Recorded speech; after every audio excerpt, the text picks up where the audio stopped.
Eu quero cumprimentar a igreja com a paz do Senhor. Esta paz permanece em nossos corações para sempre. Quero louvar a Deus por essa oportunidade que Ele concede de poder estar convosco na noite deste dia, para juntos tributarmos louvores ao Senhor, para lhe render culto, para lhe bendizer o nome.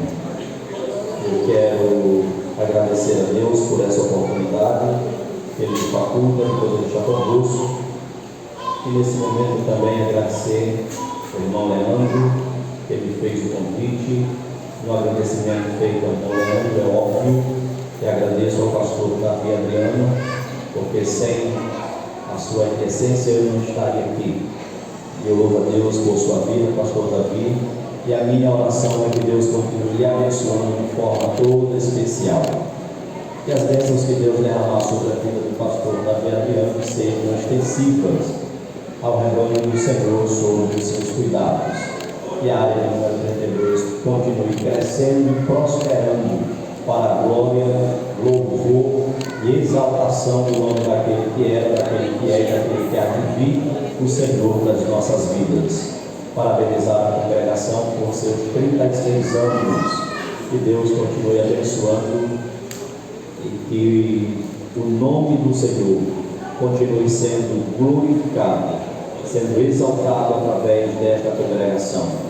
Isso me faz lembrar do que Paulo disse quando escreveu a carta aos Filipenses, quando ele disse que para ele o viver era Cristo e o morrer era ganho, era lucro. Paulo quis dizer com isso que não importava se ele vivia ou se ele morreria. O que importava, ou mais importante, é que o nome de Cristo fosse glorificado, seja na vida, seja na morte. Que seja esse o nosso foco, que seja esse o nosso objetivo, que seja esse o nosso propósito.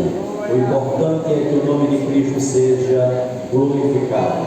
Abram as vossas Bíblias, carta de Paulo aos Romanos, capítulo de número 8, versículo de número 14, mas nós vamos ler do 12 ao 15 e vamos focar no versículo de número 14, que é o texto do qual foi extraído o tema para este evento. Estou vendo ali a irmã Célia, que Deus nos abençoe de forma especial. Ela esteve ministrando também a palavra de Deus na live número 26. Que Deus abençoe grandemente.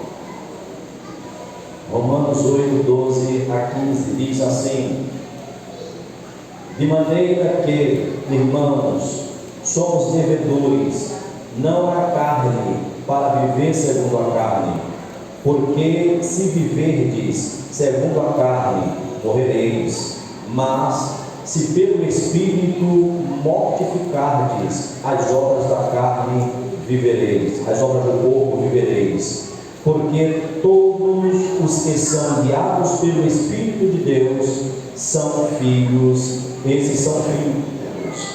Porque não recebestes o espírito de escravidão, para outra vez estardes em temor, mas recebestes o espírito de adoção de filhos, pelo qual clamamos Abba, Pai. O 16: o próprio Espírito testifica com o Espírito, com o nosso Espírito, que somos filhos de Deus.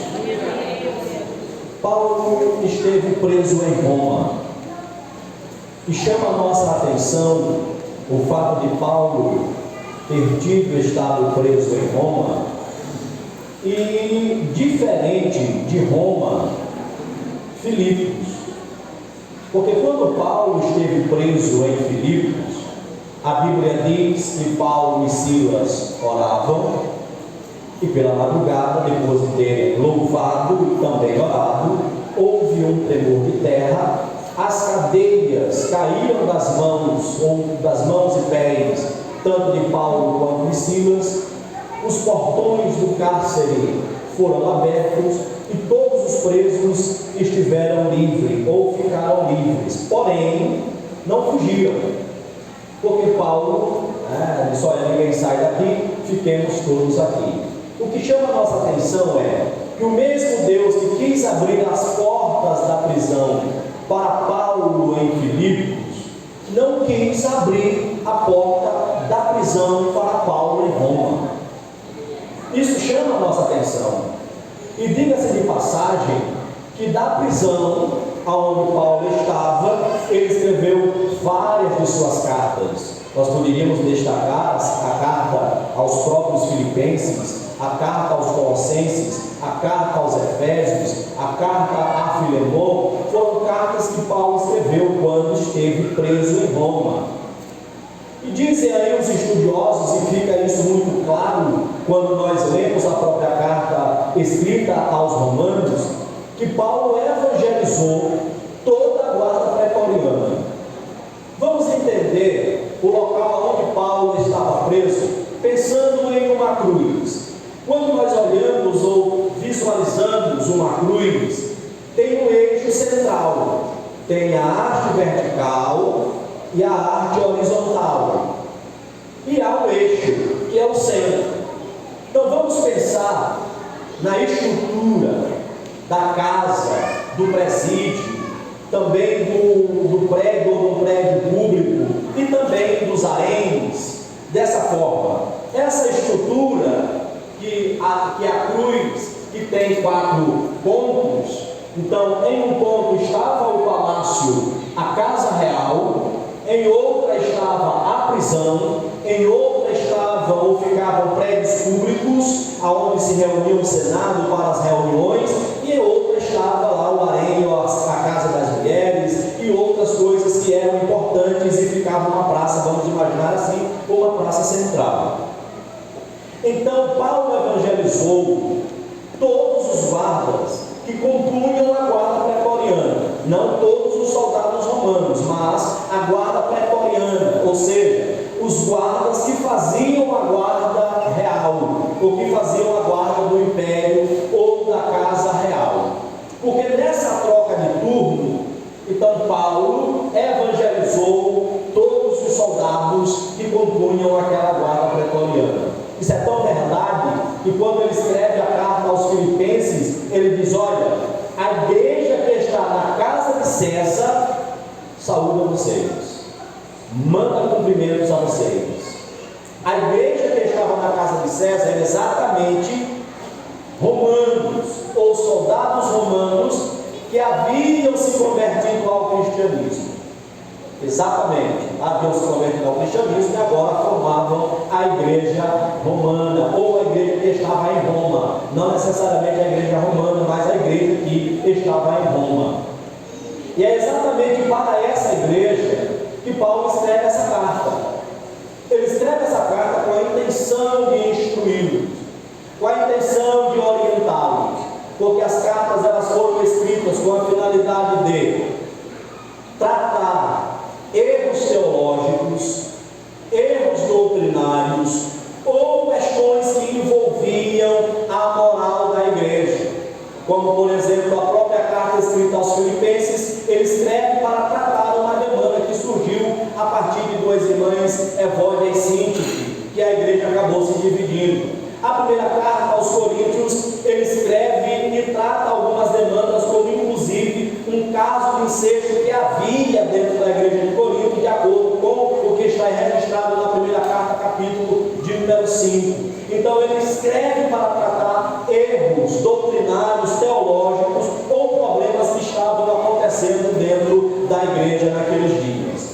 Ele então escreve a carta aos Romanos para falar da justificação, para falar de um Senhor que era maior do que o César, para falar de um Senhor que era diferente do César ou do imperador. Ele escreve para tratar, para orientar, para organizar esta igreja. Inclusive, a carta aos Romanos é uma das cartas onde nós encontramos o maior número de informações forenses usadas em fórum. Existem faculdades no mundo que tem como base no curso do direito ou no curso de direito a carta escrita aos Romanos, porque ela trabalha essa ideia da justificação, ela trabalha isso muito bem trabalhado. Mas a nossa proposta na noite de hoje é explorar apenas o versículo de número 14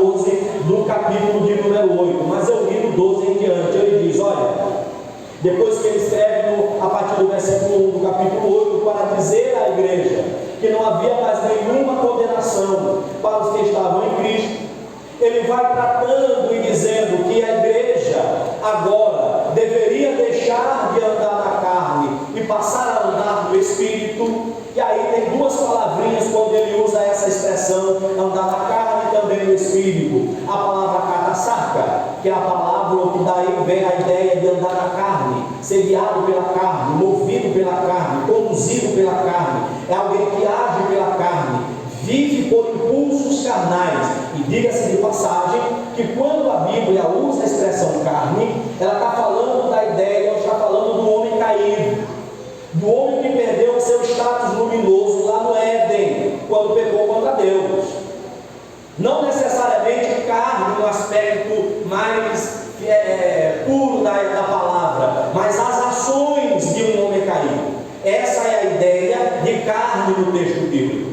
E aí vem uma outra palavrinha que é a palavra, falei a palavra katasarka e a palavra katapneuma, que é o ser guiado pelo Espírito, conduzido pelo Espírito, movido pelo Espírito, age pelo Espírito. Ou seja, nós estamos aqui nesta noite porque nós fomos conduzidos, seduzidos, movidos, trazidos pelo Espírito Santo, porque nós somos agora guiados por Ele. Já não somos mais guiados pela carne, já não agimos por impulsos carnais, mas agimos por meio ou através da ação do Espírito Santo. Por isso ele diz no versículo número 1: portanto agora nenhuma condenação há para os que estão em Cristo Jesus, porque já não andam, ou porque não andam segundo a carne, mas segundo o Espírito. Vocês não andam segundo a carne, vocês andam segundo o Espírito. Vocês não são movidos pela carne, vocês são movidos pelo Espírito. Vocês não agem pela carne, mas vocês agem de acordo conforme a ação do Espírito Santo. E ele vai trabalhando toda essa estrutura do versículo 1 até o versículo de número 11. E a partir do versículo de número 12, a ideia é que o tema central dessa sessão, que vai do versículo 12 ao versículo número 25, é demonstrar que aqueles que haviam se convertido ao cristianismo, eles agora passaram a pertencer à família de Deus. E como pertencentes à família de Deus, eles se tornaram filhos de Deus. E nós vamos encontrar isso pelo menos no versículo de número 15 e no versículo de número 23, quando ele diz que nos tornamos filhos. Ele escrevendo aos romanos e dizendo: olha, vocês se tornaram filhos de Deus por meio de um processo de adoção legal. E eu vou explicar isso lá na frente quando eu estiver aplicando. Ele diz: de maneira que, irmãos, somos devedores, não na carne, para viverdes ou para viver segundo a carne. Nós temos um débito, e esse débito não é com a carne, porque já não vivemos segundo a carne, já não somos guiados pela carne, já não somos conduzidos pela carne, já não vivemos para praticar as ações da carne. E ele continua dizendo: porque se viver segundo a carne, morrereis. E aí a ideia essa ideia de mas, essa é uma conjunção adversativa que dá a ideia de uma oposição. Então há uma oposição entre carne e espírito, porque um se opõe ao outro, e ele diz a ideia dessa oposição, desse ser um novo ser, de ser conduzido, de ser movido pelo Espírito e já não mais pela carne. Aí a ideia, e depois ele diz assim: olha, porque se viver segundo a carne, morrereis. Quem anda segundo a carne vai morrer. Quem anda segundo a carne está morto. Paulo, escrevendo aos Coríntios, ele usa uma linguagem e ele fala de 3 tipos de homem. Ele fala do homem natural, que está no versículo 14 do capítulo 2 da da primeira carta, o homem natural é uma referência aos homens que estão lá no mundo, é uma referência aos homens que não têm nenhum conhecimento de Deus, e por serem naturais, eles não entendem as coisas do Espírito que se discernem espiritualmente.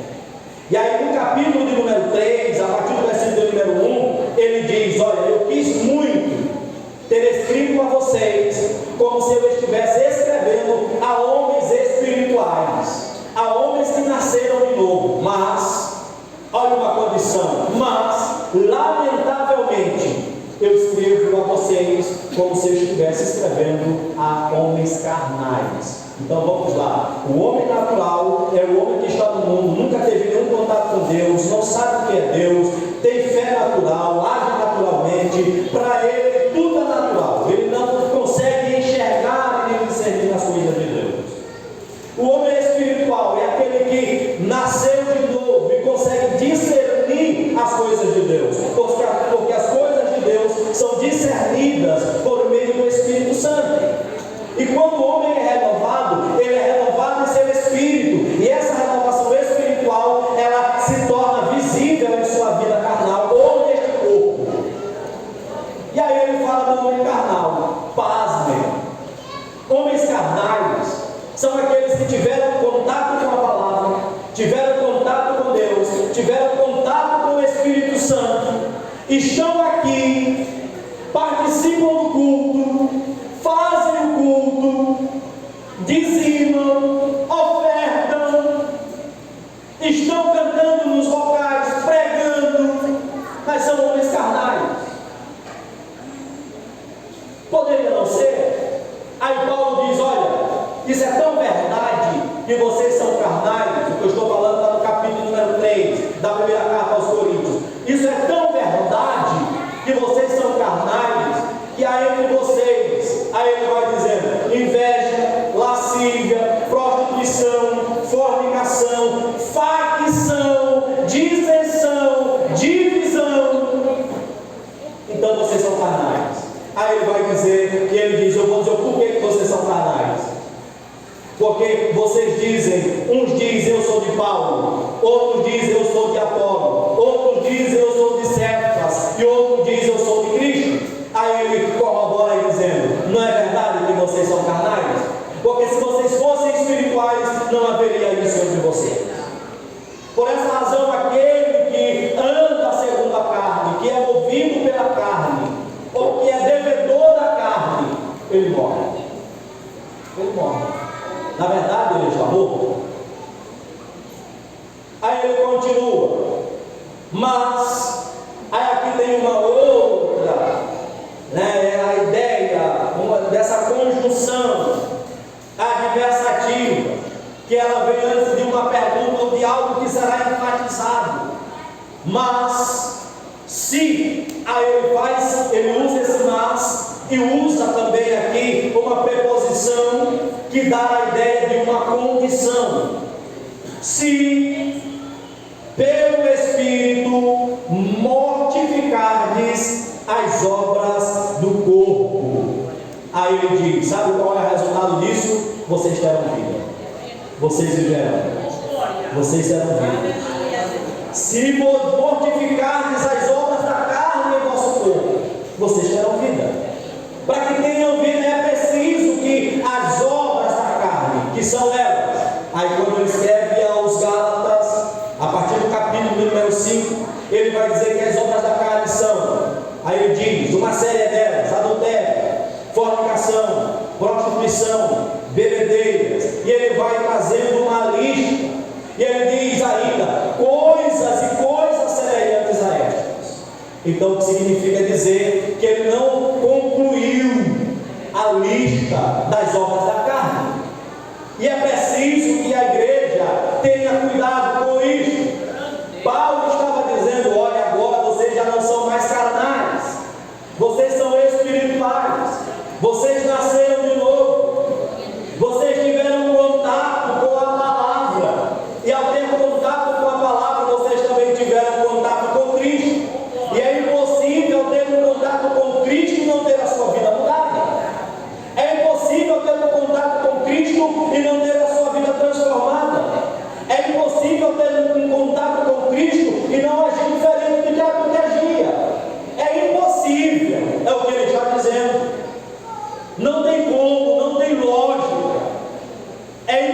possível alguém dizer que é nova criatura, ou que nasceu de novo, ou que teve um contato com Jesus e continua da mesma forma, do mesmo jeito. Gabriela, que nasceu assim, vai viver assim, vai morrer assim. Se aqui tiver alguma Gabriela, não é essa Gabriela aqui não, viu? Mas a igreja de Cristo, Paulo está dizendo, vocês são diferentes. Vocês precisam mortificar as obras da carne, as ações da carne, o fazer da carne tem que morrer. É preciso morrer.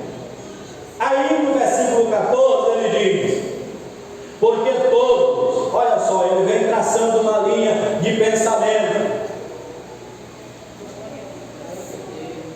Porque todos os que são guiados pelo Espírito de Deus, todos os carapneus, todos os que são conduzidos, guiados, orientados, movidos pelo Espírito de Deus, algo acontece na vida dele, uma mudança acontece na vida dele, uma ação transformadora acontece.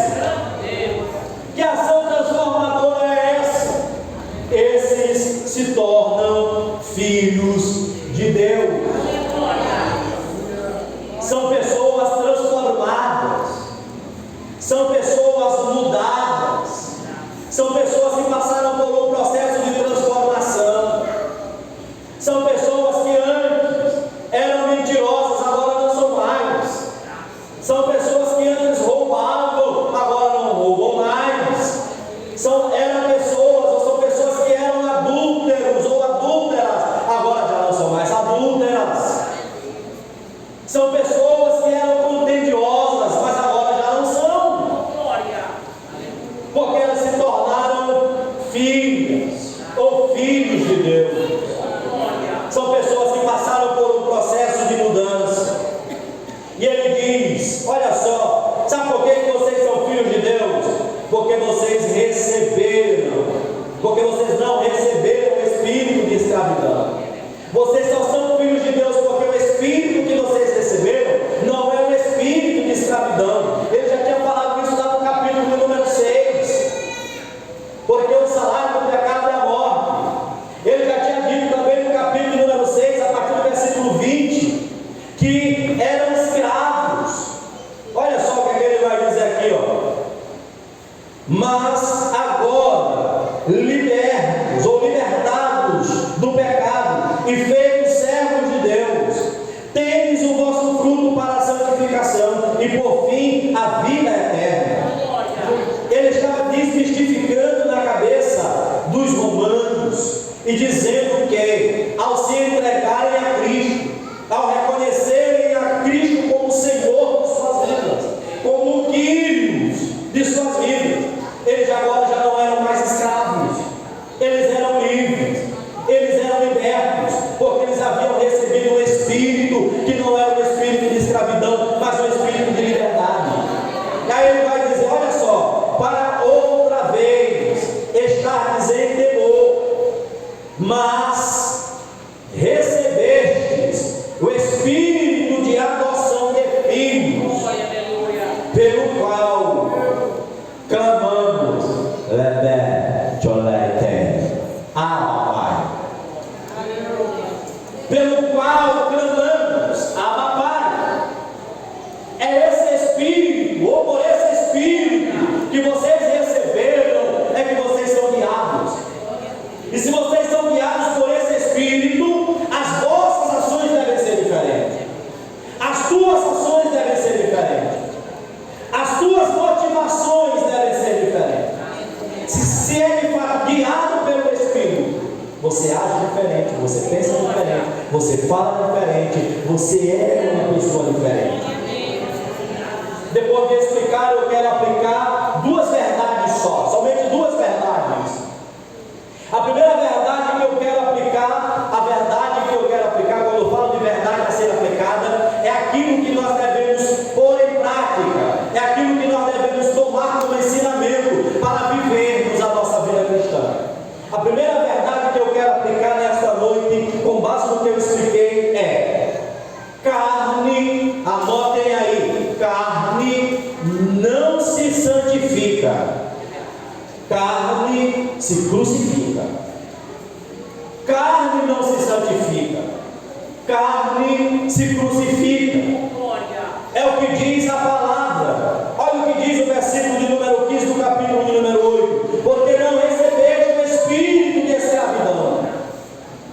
Queridos e queridas que me ouvem nesta noite, a carne ou a nossa carne, as nossas inclinações, elas nos afastam de Deus. Os nossos impulsos, os nossos desejos, as nossas vontades, elas nos afastam de Deus. E nós precisamos tomar cuidado com essa carne que não se santifica. Nós precisamos compreender que ela precisa ser crucificada todos os dias. Quando Paulo escreve aos irmãos de Corinto e que ele vai falar do processo de julgamento, aí ele diz que tem obras de palha, obras de feno, obras de madeira, obras de prata, ouro e pedras preciosas. Aí ele diz que aqueles que têm obras de palha são obras que se queimam, e o salvo será salvo ainda que pelo fogo. Que obras poderiam, ou que obras são estas? São obras feitas na carne. Sabe o que é obra feita na carne? É aquela coisa que eu faço e digo assim: se eu não tiver na frente a coisa, não vai. Se eu não reger o vocal, não acontece. Se eu não estiver para dirigir o culto, pronto, não acontece. Se eu não estiver para tocar, não tem quem toque, ninguém faz, ninguém, só eu. São obras feitas na carne, são obras que se queimam. Nós estamos aqui nesta noite, não é porque nós somos movidos pela carne, nós estamos aqui nesta noite porque nós somos movidos, conduzidos e guiados pelo Espírito Santo. A carne já não deve ter lugar em nossas vidas, a carne já não deve imperar em nós. O nosso fazer para Deus não deve ser com a intenção de recebermos aplausos. O nosso fazer para Deus deve ser com a intenção de que o nome dele seja glorificado. Paulo, escrevendo aos Filipenses, ele diz: olha, cuidado para que vocês não trabalhem, para que vocês não façam o que possam fazer movidos pela carne ou guiados pela carne. Por isso ele diz: não importa se eu esteja vivo, não importa se eu esteja morto. Quando ele diz: para mim o viver é Cristo, mas o morrer é grande, é lucro.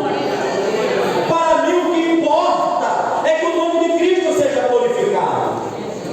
Paulo estava preso e todos os dias aquele que o decapitaria passava na porta do cárcere e batia nas grades de ferro e diziam: eu vou decapitar a tua cabeça, eu vou tirar a tua cabeça do corpo.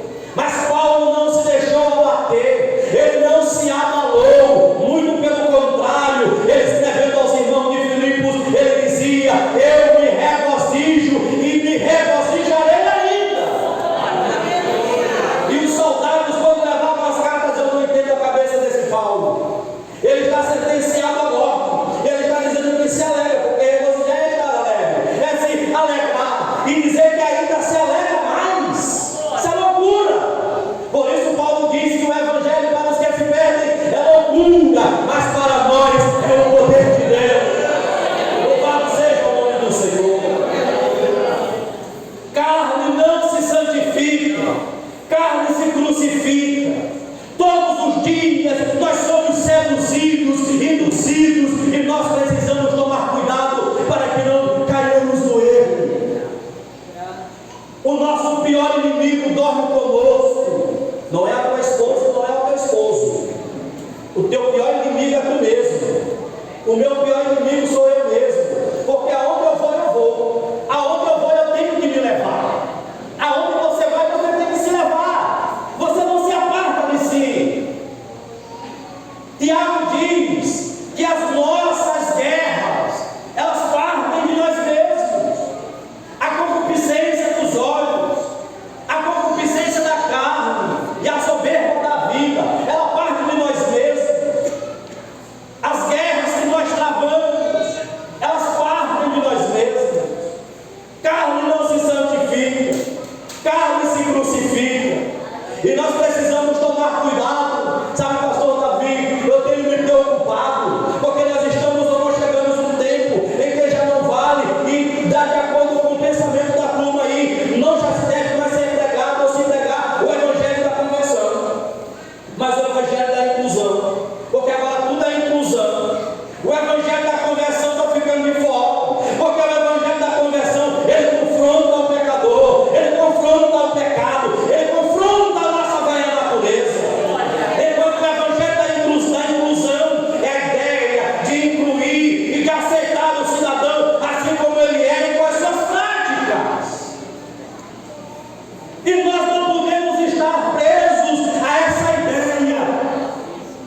Porque nós precisamos pregar o evangelho da conversão. O evangelho da conversão incomoda. O evangelho da conversão é a mesma coisa que sal em dedo cortado. Tem que causar incômodo. Tem que confrontar o pecador. Ah, porque Deus é amor. E aí esquece de que Deus é justiça. Se eu digo apenas que Deus é amor, eu sou obrigado a dizer que Deus é obrigado a aceitar toda forma de amar. E aí agora tem que estar todo mundo melindrosamente falando, porque a ideia é incluir todos. Nós amamos a todos, mas não concordamos com tudo. O evangelho da conversão ama a todos, mas não concorda com tudo. Então não devemos nos prender a esse evangelho, a teologia da inclusão.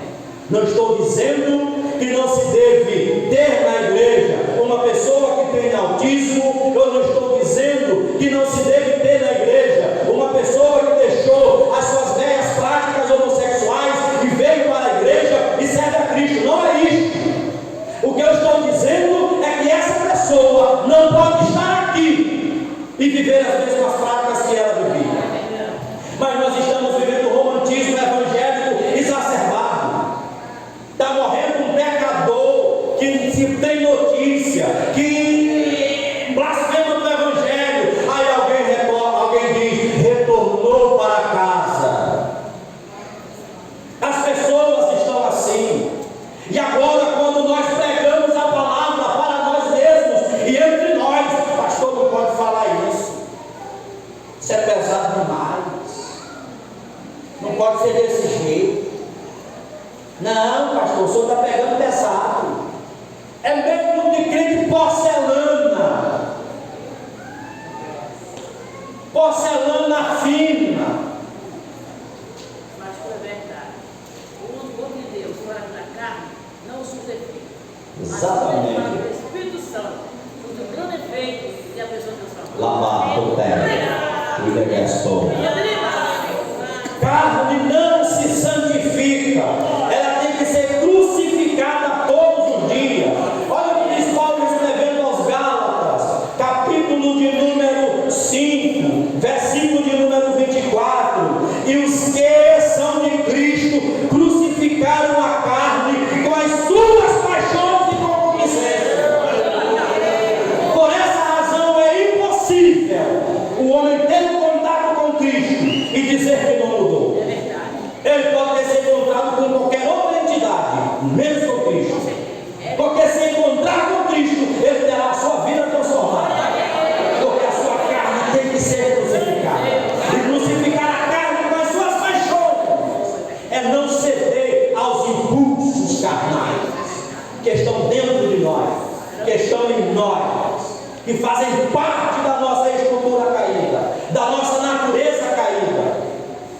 Nós precisamos tomar cuidado com a nossa carne, porque ela não se santifica. Mais uma vez, eu preciso santificar o Espírito para que a minha carne seja mortificada.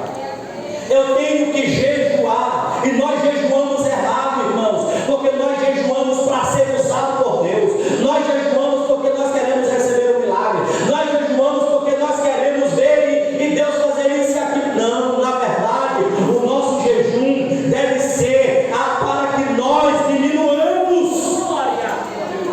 O nosso jejum deve ter como foco a mortificação da nossa carne e a elevação, a santificação do nosso espírito.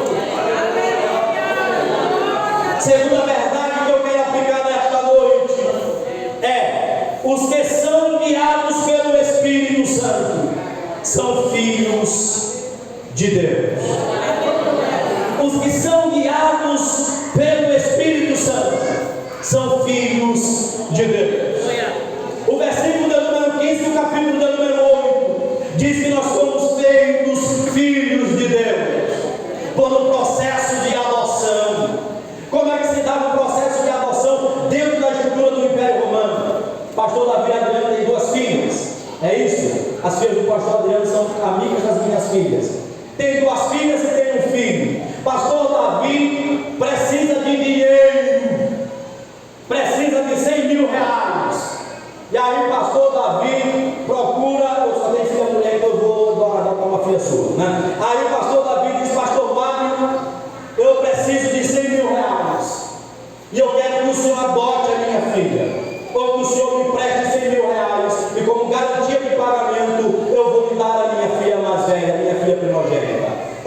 R$15.000, a filha do pastor Davi vai lá para casa e vai estar lá em casa. Dado o prazo, isso era o processo de adoção. Dado o prazo, o pastor Davi Adriano chega e diz: pastor Fábio, eu não consegui o dinheiro, então vamos ajustar e renegociar um segundo prazo. E era dado um segundo prazo. Chegado o prazo último, pastor Davi Adriano não conseguia o dinheiro. E aí o que seria feito? Nós iríamos lá perante os magistrados e chegando lá perante o magistrado, pastor Davi, qual o nome da sua filha com permissão? Caroline, lá, pronto, chegando lá, agora o pastor Davi não conseguiu me pagar, e agora Caroline Lago seria minha filha para a missionária Lélia. Então era feito um processo de adoção legal. Agora nós poderíamos colocar outro nome, e aí o nome dela poderia ser Radassa de Araújo Siqueira. Pronto, o que daria a ela direitos legais, os mesmos direitos que tem as minhas filhas. Caroline, que era Caroline, mas que agora é Radassa, passa a ter, e ela já não mais considera o pastor Davi Adriano como pai. Sabe por quê? Porque agora o pai sou eu que a adotei legalmente perante o juizado ou os magistrados. Sabe, queridos, nós estávamos no mundo mortos em nossos delitos e pecados, e a Bíblia está dizendo que nós fomos adotados. Jesus Cristo nos adotou e nós nos tornamos filhos de Deus, herdeiros de Deus e co-herdeiros com Cristo. E por essa razão, lá na eternidade, o meu nome não será vago. A Bíblia diz que eu vou receber uma pedrinha branca, e essa pedrinha branca, um novo nome.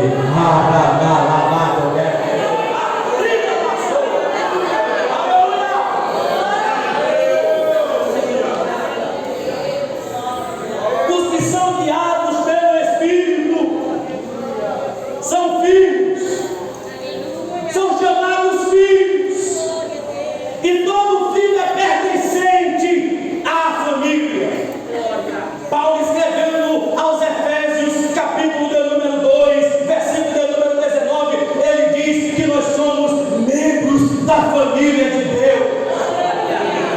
Ele continua dizendo, no versículo de número 23, e não só ela, mas nós mesmos, que temos as primícias do Espírito, também gememos em nós mesmos, esperando a adoção, a saber, a redenção do nosso corpo.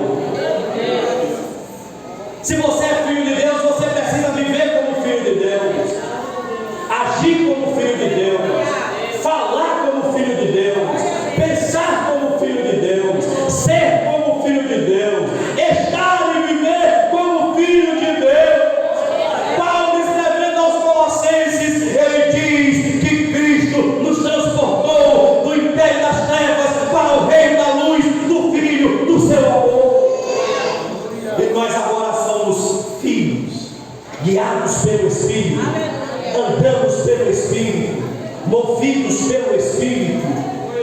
E se nós andamos pelo Espírito, ou se somos guiados pelo Espírito, a nossa atenção, o nosso foco não deve estar aqui, porque as coisas aqui são passageiras. O nosso foco é o céu, a nossa esperança é o céu. Por isso ele diz, porque todos os que são guiados, conduzidos pelo Espírito de Deus, esses são filhos. Nós somos filhos de Deus. O mundo está em desespero, o mundo está em crise, até parece um jargão. O mundo está em crise, mas a igreja está em Cristo. Mas não é um jargão, é porque de fato, de verdade, nós estamos em Cristo. Foi Ele quem nos redimiu, foi Ele quem nos reconciliou, foi Ele quem nos comprou com o seu precioso sangue, foi Ele quem redimiu as nossas vidas, foi Ele quem nos adotou e nós nos tornamos membros da família de Deus. Então seja guiado pelo Espírito, na faculdade seja diferente, no teu trabalho seja diferente, aonde estiver na tua rua seja diferente, aonde nós estivermos sejamos diferentes. porque nós somos guiados pelo Espírito, somos conduzidos pelo Espírito, nós andamos pelo Espírito, e se nós somos guiados pelo Espírito, nós temos a obrigação de produzir o fruto do Espírito. O fruto do Espírito não é algo que se vê de fora para dentro, é de dentro para fora. Eu não posso dizer que sou filho de Deus, mas não amo meu irmão, é incoerente. Eu não posso dizer que sou um filho de Deus, mas estou mal com os meus obreiros. Eu não posso dizer que sou um filho de Deus, mas eu não falo com a irmã que senta do meu lado no vocal onde canto. É incoerente, é impossível isto. E até pode, você poder me perguntar, pastor, mas pode? Dois irmãos mal cantando no vocal? Eu diria que pode. Pastor, dois obreiros no culto, mal com o outro, pode? Pode. Pastor, mas ele está mal com o pastor, isso pode? Pode. Pastor, então o que é que não pode? É o indivíduo ir para o céu no dia que Jesus voltar para levar a sua eleita. Isso não pode. Jamais. Aquele que é ou que é guiado pelo Espírito, ele é filho de Deus. Os que são guiados pelo Espírito Santo são filhos de Deus. Nós recebemos filiação celestial. No dia que Cristo nos adotou, nós nos tornamos membros legais da família de Deus. Sabe, amados, João capítulo de número 14, versículo de número 23, nos diz algo interessante. Quando nós lemos o versículo capítulo 14, e aí nós observamos, lá está dizendo, que Jesus disse: não se turbem os corações, credes em Deus, credes também em mim, credes na casa do Pai, muitos morados, se não fosse, ele é dito, vou perguntar para Paulo, não sabe. E aí nós achamos e falamos que Jesus está falando da sua vida. Não é assim. Não é vida no aspecto de vir buscar a sua igreja. Como assim, pastor? Se vocês prestarem atenção no versículo de número 23 do capítulo 14, Jesus respondeu e disse-lhe: se alguém me ama, guardará a minha palavra, e meu Pai o amará, e viremos para ele e faremos nele morada. Esse templo, ele não é casa de Deus no sentido mais profundo. Esse templo não é casa de Deus, não, porque a Bíblia diz que Deus não habita em casa feita por mãos de homem. Casa de Deus sou eu e você, e isso foi possível no dia que o Espírito Santo veio ao nosso encontro e nos convenceu do pecado, da justiça e do juízo. Jesus está dizendo que o dia que o Espírito Santo veio, entrou em minha vida, ele limpou a minha vida, ele ornamentou a casa, ele preparou o ambiente, ele perfumou o ambiente com o perfume de Cristo. E aí, depois que tudo isso aconteceu, ele sinalizou: pode vir Deus Pai, pode vir Deus Filho, e entra e mora, habita nesta casa, porque ela está pronta para te receber. Por isso nós nos tornamos membros da família de Deus. Carta de Paulo aos Efésios, capítulo de número 2, versículo de número 22, no qual também vós juntamente sois edificados para morada de Deus em Espírito. Regestou, tu Deus habita em ti. Tchotei,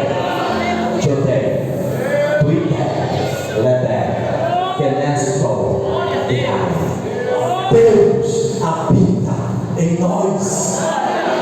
A trombeta de Deus vai tocar brevemente.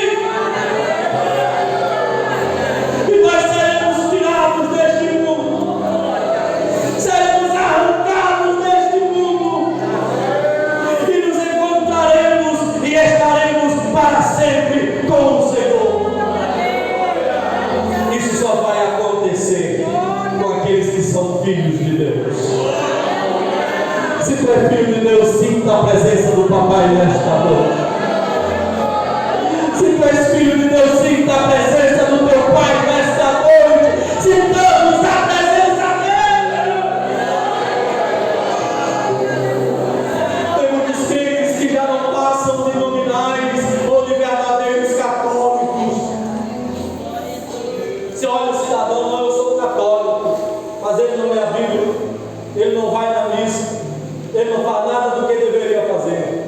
Tem muitos crentes que se tornaram nominais, crentes católicos. É crente, mas não lê a Bíblia. É crente, mas não ora. É crente, mas não congrega. É crente, mas não sente a presença de Deus. É crente, mas não canta mais os hinos da harpa. É crente, mas não anda mais com a Bíblia. Mas eu estou diante de uma igreja, cuja igreja é guiada pelo Espírito Santo. E quem é guiado pelo Espírito vive pelo Espírito, fala pelo Espírito, age pelo Espírito. E demanda halato. Acima de tudo, sente a presença do Espírito. Que Deus te abençoe, que Deus te guarde, que Deus continue te dando muita graça e que nós possamos continuar caminhando a nossa jornada. Jesus vem buscar